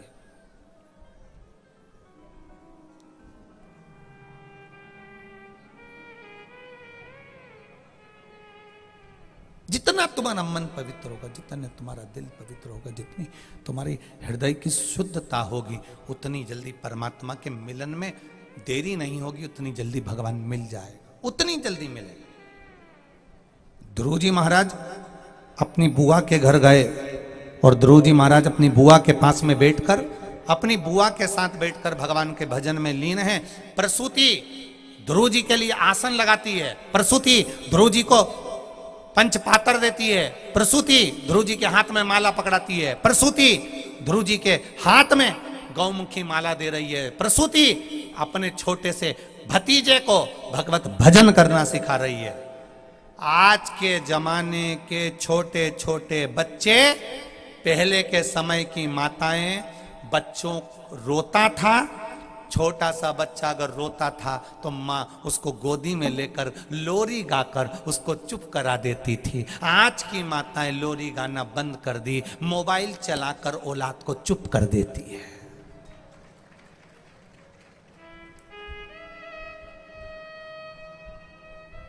पहले के बच्चे भोजन करते करते अपनी दादी से, अपनी माँ से कहानी सुनते थे। कहानी, एक राजा विक्रमादित्य थे, एक बेताल था, उसके 32 ये थे, सिंहासन था, उसमें रानी थी, कहानी सुनता था। आज के जमाने में बच्चा भोजन करते करते मोबाइल में कार्टून देखता है, कार्टून, डोरेमोन, कार्टून देख रहा है, छोटा छोटा बच्चा। मां ने भी देख लिया। जैसे ही बच्चा घर में जिद करने लगता है, जैसे ही बच्चा घर में चिल्लाने लगता है, जैसे ही बच्चा घर में रोने लगता है, मां इतनी समझदार हो गई, बच्चे को मोबाइल पकड़ा देती है, ले खेलते रहे। अब वो अकेला मोबाइल में लगा रही और तुम आराम से सबसे बात करती रही, फिल्म देखती रही, टीवी देखती रही, नाटक देखती रही, और वो मोबाइल में अपनी लीला करता रहा, देखता रहा। बच्चे को संस्कार क्या दिए?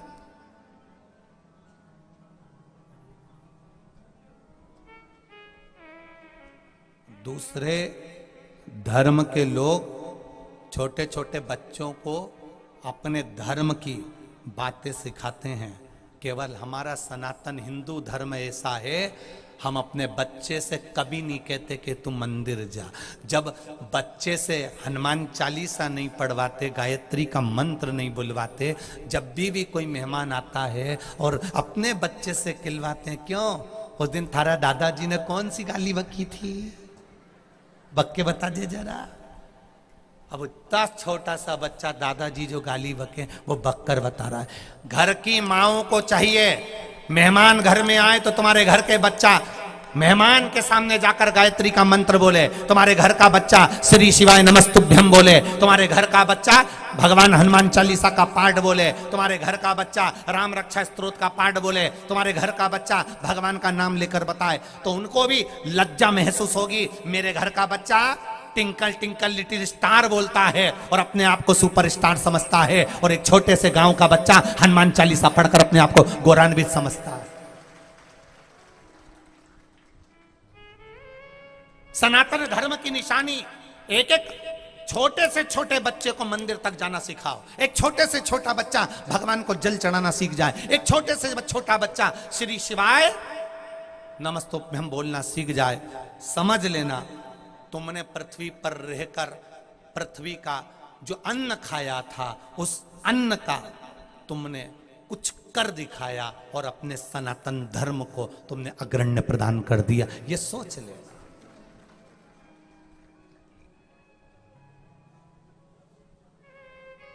आज के समय की बहुएं तो फिर भी रोटी दे रही है रिजीजियों। ये जितनी सास बैठी है ना, खुश होना, मंदिर में जाके 2 लोटा जल चढ़ाना कि आज की बहू तो फिर भी 2 रोटी दे रही है, अच्छे से बोल रही है। पर बहू को एक बात जरूर कह देना, तेरा क्या होगा रे कालिया। हमने पुण्य करे थे तो हमारी बहू अच्छी मिल गई, 2 रोटी दे रही है, अच्छे से बोल रही है, चाय पिला रही है, अच्छे से हमारी सुन रही है। भले थोड़ा मुंह ज्यादा चला दे पर सुने तो। आज की बहू इतनी तो सुन रही है, बहुत है। पर बहू से कहना, बेटा हमने तो अपने जो संस्कार दिए थे वो हमको दिख रहे हैं, तू भी अपने बच्चे को अच्छा संस्कार देना। हमारे को हमारी चिंता नहीं है, क्योंकि तू बहुत अच्छी आ गई। तू हमको रोटी भी दे रही है, संभाल भी रही है, दवाई भी दे रही है, शिव पुराण भी सुनवा रही है, पर चिंता तेरी लगी है। क्योंकि ये अंग्रेजी स्कूल में पढ़ पढ़ कर औलाद इतनी विचित्र हो गई है।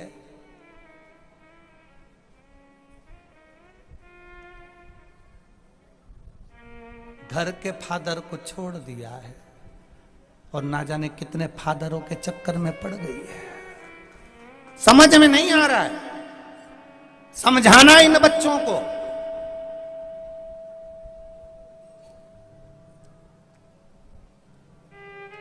जिस बच्चे को, जिस बेटा बेटी को अपने माता पिता के वचन बुरे लगने लगे, जिस बेटा बेटी को घर के दादा दादी के वचन बुरे लगने लगे, जिस घर के बच्चों को अपने घर के बड़े लोगों ने समझाना चालू करा और उनके वचन बुरे लगने लगे। घर की मां समझाए बुरी दिखे, घर का बाप समझाए बेटा बेटी को बुरा दिखे, घर का भाई समझाए बेटा बेटी को बुरा दिखे, घर के चाचा चाची समझाएं घर के बच्चों को बुरा लगे। जिसके घर के बड़े समझाएं और घर के बच्चों को बुरा लगने लगे और दूसरे समझाएं तो अच्छा लगने लगे। जब दूसरे समझाएं तो अच्छा लगे और घर का समझाए तो बुरा लगे, समझ लेना उस बच्चा और बच्ची की जिंदगी नरक होने वाली है। वो जिंदगी सार्थक नहीं हो सकती। दोस्त कह रहा है अच्छा लग रहा है, बेस्ट फ्रेंड कह रहा है अच्छा लग रहा है, दुनिया के लोग कह रहे हैं अच्छा लग रहा है, और माँ ने कहा तो बुरा लग गया, पापा ने जरा सा कहा बुरा लग गया, दादाजी ने कहा बुरा लग गया, दादी जी ने कहा बुरा लग गया।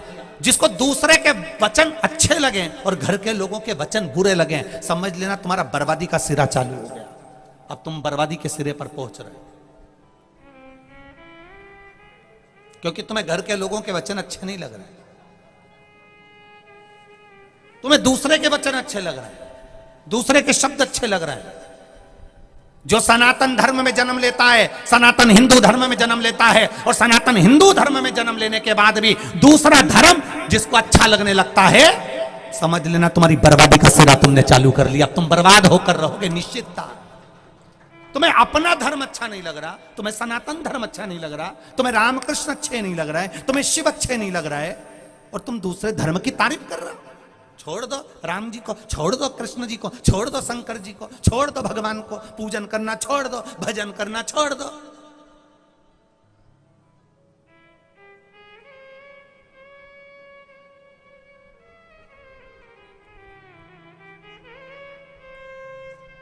इतनी मोटी मोटी किताबें लोग फ्री में बांट रहे हैं, केवल ये कहने के लिए कि भगवान छोड़ो, राम छोड़ो, कृष्ण छोड़ो, शिव छोड़ो, बस केवल हमें भजो, हम ही भगवान हैं, हम ही सब कुछ हैं। दुनिया के लोग ये कह रहे हैं भगवान छोड़ दो, राम छोड़ दो, कृष्ण छोड़ दो, और एक दिन ऐसा आएगा कि ये मोटी मोटी किताबें छब्बा छब्बा कर फ्री में जो बांट रहे हैं, ये आने वाले समय में कह देंगे तुम अपने बाप को भी छोड़ दो।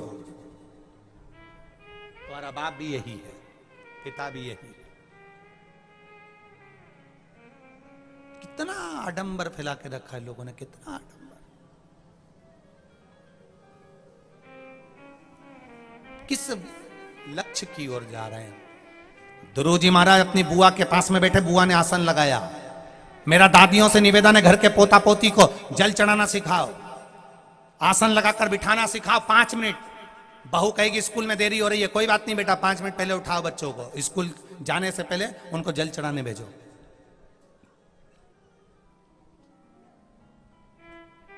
स्कूल जाएगा ना, उसके पहले जल चढ़वा।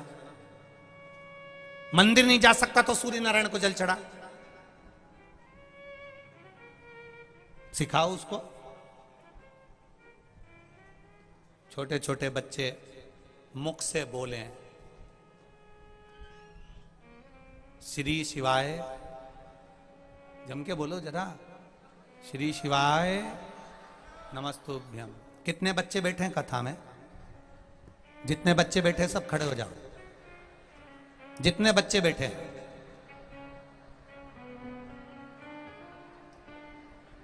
अरे गजब कर दिया रे तुमने तो, बहुत सारे हो रहे। जितने बच्चे बैठे हैं सब खड़े हो गए। मंदिर जाते हो बेटा? दोनों हाथ उठाकर बोलो, जाते हो? एक लोटा जल चढ़ाते हो?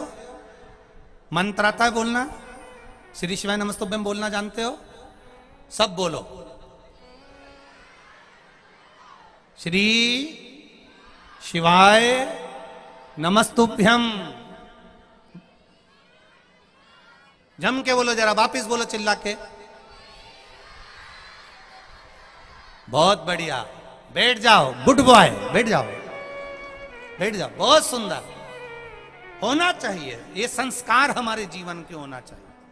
हम भी सिखाएं हमारे बच्चों को मंदिर जाने का तरीका। महाराज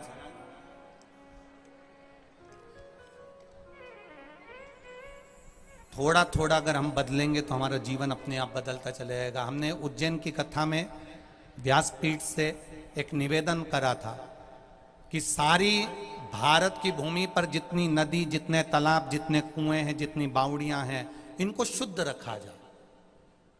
मंदिर का निर्माल्य, घर का निर्माल्य, भभूति, सूखे फूल पत्ती मंदिर में, नदी में ना फेंके। तो हमने कहा था कि प्रत्येक गांव में, प्रत्येक नगर में, पहले प्रत्येक शहर में निर्माल्य विसर्जन के लिए हफ्ते में एक बार एक रथ, एक कलश घूमना चाहिए, जिस रथ में लोग अपने घर के, जैसे सुबह सुबह कचरा गाड़ी घूमती है तो लोग कचरा डाल देते हैं, उसी तरह अपने घर में जो निर्माल्य, जो भभूति, पत्ती, फूल, जो खंडित फोटो वोटो लोग पीपल के पेड़ के नीचे या मंदिरों में या नदी में ले जाकर डाल देते हैं, उनके लिए एक निर्माल्य की गाड़ी घूमना चाहिए हफ्ते में एक बार। मैं धन्यवाद दूंगा, उज्जैन में कथा में कहा और बदनावर की बैजनाथ महिला मंडल ने सबसे पहली गाड़ी निर्माल्य विसर्जन की बनवाई। एक बार जोरदार ताली बजाइए।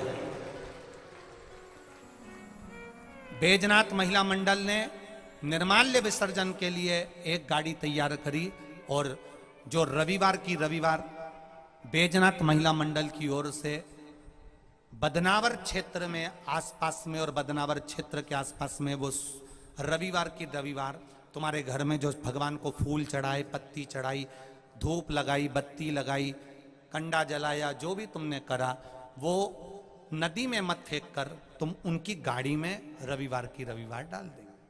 हमने निवेदन करा था कि प्रत्येक गांव में, प्रत्येक शहर में एक निर्माल्य विसर्जन की गाड़ी चलना चाहिए। और बदनावर की बैजनाथ महिला मंडल ने गाड़ी बनवाई, उसमें 2 बक्से भी लगाए हैं जिसमें वो श्री शिवाय नमस्तुभ्यम चलेगा, जिससे सुनकर लोग निर्माल्य विसर्जन करना प्रारंभ करेंगे। एक बार टीवी के माध्यम से आस्था चैनल पर भी यह महिला मंडल ने जो गाड़ी बनवाई है बदनावर में चल रही है, उसका दर्शन एकादशी के दिन कल से ये गाड़ी प्रारंभ हुई है। एक बार जोरदार ताली बजाएं बदनावर वासियों के लिए। बदनावर की बैजनाथ महिला मंडल को बहुत बहुत साधुवाद। हमने कहा था जिस जिस क्षेत्र के लोगों ने गाड़ियां बनवाई हैं और वो गाड़ी निर्माल्य विसर्जन के लिए नदी, तालाब, कुएं की शुद्धता के लिए, स्वच्छता के लिए चलाएंगे। उस गांव की जो संस्था गाड़ी बनवा कर चलवाएगी उसका स्वागत हम आस्था चैनल पर करेंगे। इस कथा में इनके वीडियो चल रहे हैं। किसी भी एक कथा में बदनावर की महिला मंडल को बुलाकर, जहां कहीं भी आसपास में कथा होगी वहां बदनावर की महिला मंडल को बुलाकर उनको विठलेश सेवा समिति द्वारा एक शील्ड भेंट करी जाएगी और उनका आदर करा जाएगा। बहुत बहुत साधुवाद बदनावर की महिला मंडल को, जिन्होंने सुंदर निर्माल्य विसर्जन रथ प्रारंभ करा। सबसे पहला रथ बदनावर की महिला मंडल ने बनाया है, बैजनाथ महिला मंडल ने। बहुत बहुत सारा हमने भी सीहोर में रथ बनाने के लिए कह दिया है। सीहोर में भी एक रथ जल्दी ही तैयार हो रहा है, वो भी निर्माल्य विसर्जन का चलेगा। ये निर्माल्य विसर्जन का बैजनाथ महिला मंडल ने जो रथ बनवाया है उसका फोटो, महिला मंडल का फोटो आस्था चैनल पर 4-5 कथाओं में जो भी रथ आते जाएंगे उनके फोटो लगातार चलते रहेंगे और उनको दिखाया जाए। शिव तत्व है। अपने बच्चों को संस्कार दीजिए।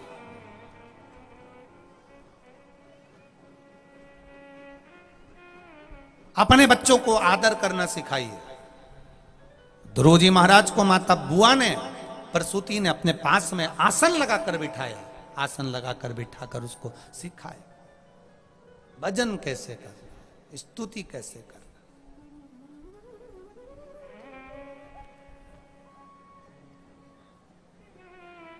मेरी माताओं से निवेदन है, अपने घर के बच्चों को सिखाइए जल चढ़ाने जाना।